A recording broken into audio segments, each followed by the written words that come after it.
एक छोटे से गांव में सुनील और उसकी बहन राधा अपने मंगल चाचा के घर गर्मियों की छुट्टियां बिताने आए थे। शहर की भागदौड़ से दूर गांव की हरी भरी शांति उन्हें अपनी ओर खींच रही थी। मंगल चाचा का घर गांव के बीचों बीच था, मिट्टी की दीवारों वाला, ऊपर से छप्पर डाला हुआ और सामने एक छोटा सा बरामदा जहां शाम को ठंडी हवा के झोंके आते थे। लेकिन पहले ही दिन सुनील और राधा को लगा कि गांव का माहौल कुछ अजीब सा है। लोगों की चुप्पी और उनके चेहरों पर छाई उदासी कुछ कह रही थी। शाम ढलते ही बरामदे पर बैठकर बातें शुरू हुईं। चाचा, ये गांव तो बड़ा सुकून भरा लगता है। हवा में मिट्टी की खुशबू, दूर कहीं भैंसों की घंटियां और ये सन्नाटा। शहर में तो ऐसा कुछ मिलता ही नहीं। पर एक बात समझ नहीं आई, ये लोग इतने चुपचाप क्यों रहते हैं? कोई हंसता बोलता नहीं, सब अपने में खोए हुए से लगते हैं। सुनील, गांव की शांति बाहर से ही अच्छी लगती है बेटा। जो बाहर से दिखता है वो अंदर का सच नहीं होता। यहाँ की हवा में सुकून है, पर लोगों के दिलों में कुछ ऐसा दबा है जो बाहर नहीं आता। अंदर की बातें मतलब क्या चाचा? कुछ छुपा हुआ है क्या यहाँ? कोई पुरानी कहानी, कोई राज? आप कुछ तो बताइए। हम तो यहाँ नए हैं, हमें क्या पता। कुछ तो है बेटी जो सालों से दबा हुआ है। यहाँ के लोग इसे जानते हैं पर कोई बोलता नहीं, जैसे कोई अनकहा डर हो जो सबके मुंह पर ताला लगा देता है। गांव के पुराने तालाब की बात है सुनील। वो तालाब अब सूख चुका है, पर कहते हैं वहां कुछ ऐसा हुआ था जिसके बाद से लोग उस तरफ जाते ही नहीं। उसकी चर्चा तक करने से कतराते हैं। तालाब वो कहाँ है चाचा? हमें दिखाओ ना। सूखा तालाब तो और भी मजेदार लगता है। क्या पता वहाँ कुछ देखने लायक हो। नहीं बेटी, वहां जाना ठीक नहीं। लोग कहते हैं वहां अजीब अजीब सी आवाजें आती हैं। कभी हवा की सनसनाहट, कभी पानी की छपछप, जबकि पानी तो वहां बचा ही नहीं। मैं नहीं चाहता कि तुम दोनों वहां जाओ। आवाजें? चाचा, ये तो कोई भूत की कहानी लग रही है। आप भी ना हमें डराने की कोशिश कर रहे हैं। सच बताइए ना, क्या हुआ था वहां? कोई ढंग की बात थी या बस अफवाह? ठीक है, सुनो। कई साल पहले एक जमींदार था, बंसी लाल। वो तालाब उसका था। बड़ा रौबीला आदमी था। गांव में उसकी तूती बोलती थी। एक रात वो वहां गया, किसी को नहीं पता क्यों, और फिर कभी लौटा नहीं। सुबह उसकी लाश तालाब के किनारे पड़ी मिली। सच में चाचा? क्या सच में ऐसा होता है, या ये बस कहानी है जो लोग डर के मारे बनाते हैं? सच झूठ का पता नहीं बेटा, मैंने तो खुद कुछ नहीं देखा, पर गांव वाले उस तरफ जाने से डरते हैं। कुछ कहते हैं रात को वहां रोने की आवाजें आती हैं, कुछ कहते हैं हवा में साया साया होती है। तुम दोनों भी वहां मत जाना, मेरी बात मानो। मंगल चाचा की बातें सुनकर सुनील और राधा की नींद उड़ गई। रात को चटाई पर लेटे हुए दोनों के दिमाग में वही तालाब घूम रहा था। सुनील को लग रहा था कि ये सब बस एक बढ़ा चढ़ा कर कही गई कहानी है, जबकि राधा को थोड़ा डर भी लग रहा था। अगली सुबह सूरज निकलते ही दोनों की आंखें खुली और चाय की चुस्कियों के बीच वही बात फिर शुरू हो गई। दोपहर में जब मंगल चाचा खेत पर गए तो दोनों ने एक दूसरे को देखा और बिना कुछ कहे योजना बना ली। चल तालाब देखने चलते हैं। चाचा खेत पर हैं, उन्हें पता नहीं चलेगा। मौका अच्छा है। हाँ चल, पर अगर सच में कुछ अजीब हुआ तो? चाचा ने तो मना किया था। क्या करेंगे अगर कुछ हो गया? अरे कुछ नहीं होगा, बस एक पुराना तालाब होगा, सूखा हुआ, पेड़ पौधों से भरा। डरने की क्या बात है? चल कमला को भी बुलाते हैं, वो गांव की है, उसे रास्ता पता होगा। कमला पास ही के घर में रहती थी। वो सुनील और राधा से उम्र में थोड़ी छोटी थी, पर गांव की गलियों और रहस्यों की उसे अच्छी खबर थी। सुनील ने उसे आवाज लगाई और वो अपनी माँ से इजाजत लेकर झट से तैयार हो गई। तीनों गांव के बाहर की ओर चल पड़े। रास्ते में खेतों की मेड़ों पर चलते हुए दूर दूर तक फैली हरियाली को देखते हुए वो उस तालाब के करीब पहुँचे जिसके बारे में मंगल चाचा ने बताया था। हवा में हल्की सी ठंडक थी। बस यहीं से तालाब शुरू होता है। देखो वो सामने, वो सूखी जमीन वही है।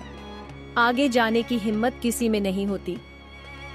ये तो सूखा हुआ लगता है, पानी कहाँ है? चाचा ने तो कहा था तालाब है, पर ये तो बस मिट्टी और कंकड़ ही दिख रहे हैं। कई सालों से सूखा है राधा, पर लोग कहते हैं रात को यहाँ पानी की छप छप सुनाई देती है। मेरी दादी कहती थी कि ये जगह ठीक नहीं है। छप छप? शायद कोई मछली कूद रही होगी, या फिर कोई मेंढक। सूखे तालाब में मछली?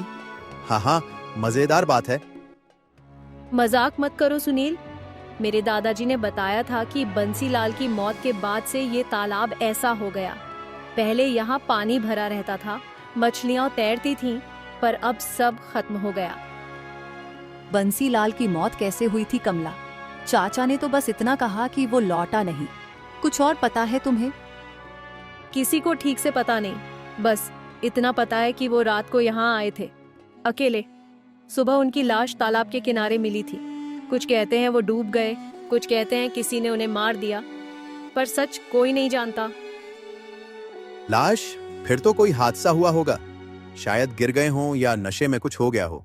आत्मा वात्मा की बातें तो लोग डराने के लिए बनाते हैं। मुझे तो ये सब बकवास लगता है।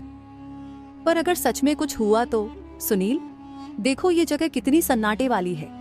हवा भी अजीब सी चल रही है, कुछ ठीक नहीं लग रहा।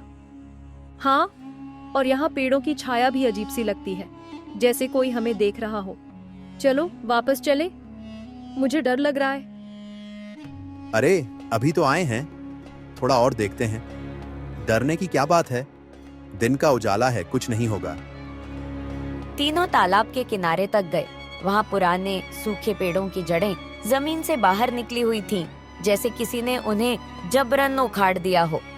एक टूटी हुई नाव का ढांचा भी पड़ा था, जिसके लकड़ियां सड़ चुकी थीं और उस पर मकड़ियों के जाले लटक रहे थे। हवा में हल्की सी सनसनाहट हुई, जैसे कोई फुसफुसा रहा हो। राधा और कमला थोड़ा पीछे हट गए, पर सुनील आगे बढ़ता रहा। सुनील, ये आवाज क्या थी? मुझे सच में डर लग रहा है। हवा होगी राधा, डर मत। देख, यहाँ कुछ भी तो नहीं है, बस पेड़, मिट्टी और वो टूटी नाव। तुम दोनों इतना क्यों घबरा रही हो? नहीं सुनील, ये हवा की आवाज नहीं थी। मुझे कुछ ठीक नहीं लग रहा, जैसे कोई यहाँ है जो हमें देख रहा है। ठीक है, चलो थोड़ा और आगे चलकर देखते हैं। वो देखो, वहां कुछ पत्थर पड़े हैं, शायद कुछ पुराना सामान हो। सुनील, सच में वापस चले। मुझे डर लग रहा है, ये जगह अच्छी नहीं है। हाँ, यहाँ कुछ गलत सा है। चलो ना सुनील। तभी अचानक एक जोरदार आवाज आई, जैसे कोई भारी चीज जमीन पर गिरी हो। धम्म की आवाज से तीनों चौंक गए और पीछे मुड़े। वहां कुछ नहीं था, न कोई पत्थर, न कोई जानवर, बस खाली सूखी जमीन। हवा अब तेज हो गई थी और पेड़ों की टहनियां जोर जोर से हिलने लगी। राधा की सांसें तेज हो गई। कमला ने अपनी आंखें बंद कर ली और सुनील भी थोड़ा घबरा गया। ये क्या था? कोई पत्थर गिरा क्या, या कोई जानवर था? मैंने कहा था ना, यहाँ कुछ ठीक नहीं है। चलो भागते हैं, ये जगह शापित है। हाँ सुनील, अब मजाक नहीं, चल यहाँ से निकलते हैं। तीनों तेजी से भागे। उनके कदमों की धूल उड़ती हुई हवा में मिल रही थी। गांव की सीमा तक पहुंचते पहुंचते उनकी सांसें फूल गईं। मंगल चाचा के घर पहुंचकर वो बरामदे पर बैठ गए। वहां मंगल चाचा और हरिया, जो गांव का एक बुजुर्ग था, हुक्का पीते हुए बातें कर रहे थे। बच्चों के पीले चेहरों को देखकर दोनों चौंक गए। कहाँ गए थे तुम तीनों? चेहरा पीला क्यों पड़ा है? क्या हुआ है? चाचा, हम तालाब देखने गए थे, आपकी बात नहीं मानी, माफ कर दीजिए। तालाब? मैंने मना किया था ना। तुम्हें अक्ल नहीं है क्या? चाचा, वहां सच में कुछ अजीब सा था। एक जोर की आवाज आई, जैसे कुछ गिरा हो, और हवा बहुत तेज हो गई। डर गए ना? मैंने कहा था मंगल, ये बच्चे मानेंगे नहीं। जवान खून है, रहस्य देखने की चाहत जो ठहरी। हरिया चाचा, आप तो जानते हैं वहां क्या है। हमें सच बताइए ना, हम सच में डर गए हैं। ठीक है, सुनो। बंसीलाल की मौत कोई रहस्य नहीं थी। वो शराब का आदी था। एक रात नशे में तालाब में गिर गया और डूब गया, पर गांव वालों ने इसे भूत की कहानी बना दिया ताकि कोई वहां न जाए। डर का फायदा उठाया, बस। मतलब सब झूठ था, कोई आत्मा नहीं, कोई भूत नहीं।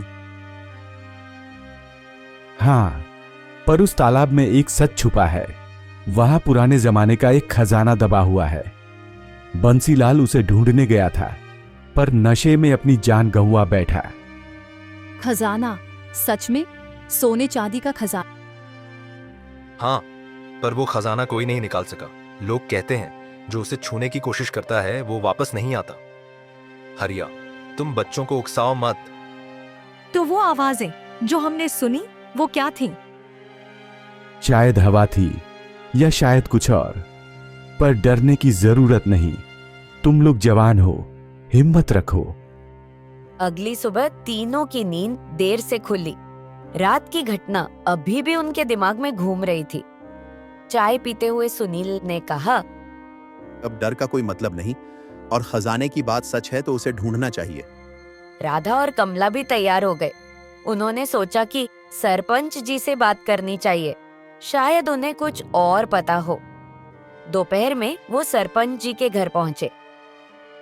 सरपंच जी, क्या सच में तालाब में खजाना है? हरिया चाचा ने बताया कि वहां कुछ दबा हुआ है। बेटा, ये बात पुरानी है। मेरे दादाजी कहते थे कि वहां कुछ दबा हुआ है, शायद सोने के सिक्के, शायद गहने, पर कोई उसे ढूंढने की हिम्मत नहीं करता। तो हम ढूंढ सकते हैं ना? अगर भूत प्रेत की बात झूठी है तो डरने की क्या बात? हिम्मत है तो कोशिश करो, पर गांव वालों को डर लगता है। वो कहते हैं कि खजाना शापित है। पर अगर सच में कुछ हुआ तो सुनील, हम कल ही तो वहां गए थे, और वो जो कुछ हुआ, वो सनसनाहट, वो जोर की आवाज मेरे मन से अभी तक नहीं गया। मेरी नींद में भी वो तालाब घूम रहा था। क्या पता वहां सच में कुछ अजीब हो। मैं तो कहती हूँ, सोच लो एक बार। अरे कमला, अब तो पता चल गया कि भूत वूत कुछ नहीं है।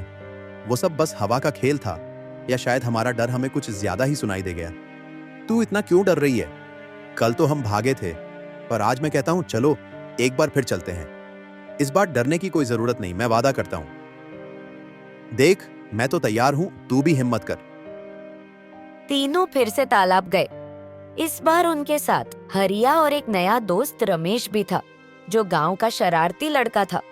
वहां पहुंचकर उन्होंने उस टूटी नाव के पास खुदाई शुरू की। सुनील, अगर खजाना मिल गया तो क्या करेगा? सच में स्कूल बनवाएगा? बस ऐसे ही कह रहा है। मुझे तो लगता है तू कुछ और सोच रहा है। कोई बड़ी तरकीब है क्या? बताना, हम दोस्त हैं। हाँ रमेश, गांव के लिए स्कूल बनवाऊंगा। यहाँ के बच्चे पढ़ें, कुछ बने, शहर की तरह भागदौड़ में न फंसें। मेरे मन में तो यही है, पर तू क्या करेगा बताना? कुछ शरारत का इरादा है क्या? तुझसे तो उम्मीद ही है कि कुछ नया करेगा। मैं तो नई साइकिल लूंगा, चमचमाती हुई, जिसकी घंटी पूरे गांव में गूंजे, और शायद एक रेडियो भी, गाने सुनने के लिए। रात को चौपाल पर बैठकर फिल्मी गाने सुनेंगे। सबको बुलाऊंगा, तू भी आएगा ना? मजा आएगा, सोचकर ही मन खुश हो रहा है। अरे रुक जाओ सब, यहाँ कुछ सख्त सा लग रहा है। देखो, कुछ चमक रहा है, शायद धूप में कोई चीज चमकी हो। सुनील, तू पास आ, जल्दी यहाँ खोदो। कमला, तू भी देख, क्या लगता है ये? सच में राधा, कोई पुराना बक्सा है शायद। देखो तो, ये लोहे जैसा लग रहा है। जल्दी और खोदो, पता नहीं क्या निकले। हरिया चाचा, आप भी आइए, ये तो कुछ बड़ा लग रहा है। मेरे तो हाथ कांप रहे हैं उत्साह से। अरे, ये तो वही लोहे का बक्सा है जो मेरे दादाजी ने बताया था। वो कहते थे कि तालाब के नीचे कुछ छुपा है। तुम बच्चों ने कमाल कर दिया, सच में हिम्मत दिखाई। मैं तो सोच भी नहीं सकता था कि तुम इतना आगे बढ़ जाओगे। मेरे दादाजी होते तो तुम्हें गले लगा लेते। थोड़ी और मेहनत के बाद उन्होंने एक पुराना लोहे का बक्सा निकाला। उसे खोलते ही उसमें सोने के सिक्के और कुछ पुराने गहने चमक उठे। गांव में ये खबर आग की तरह फैल गई। लोग दौड़ते हुए आए और सरपंच जी भी मौके पर पहुंच गए। तुम बच्चों ने कमाल कर दिया। ये खजाना गांव की भलाई के लिए इस्तेमाल होगा। मैंने कभी सोचा नहीं था कि ये पुरानी कहानी सच निकलेगी। तुम सबकी हिम्मत को सलाम है। सुनील, राधा, कमला, रमेश, तुम चारों ने गांव का नाम रोशन कर दिया। देखा राधा, डरने से कुछ नहीं होता, हिम्मत से काम लेना चाहिए। अगर हम कल डरकर भाग गए होते तो ये दिन न देख पाते। मैं तो कहता हूं जो डरता है वो हारता है। तू भी अब ये बात मान ले।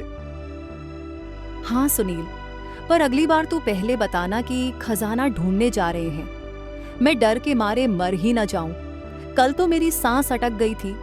आज भी जब खुदाई शुरू की तो थोड़ा डर लग रहा था, पर अब मजा आ रहा है। Yeah.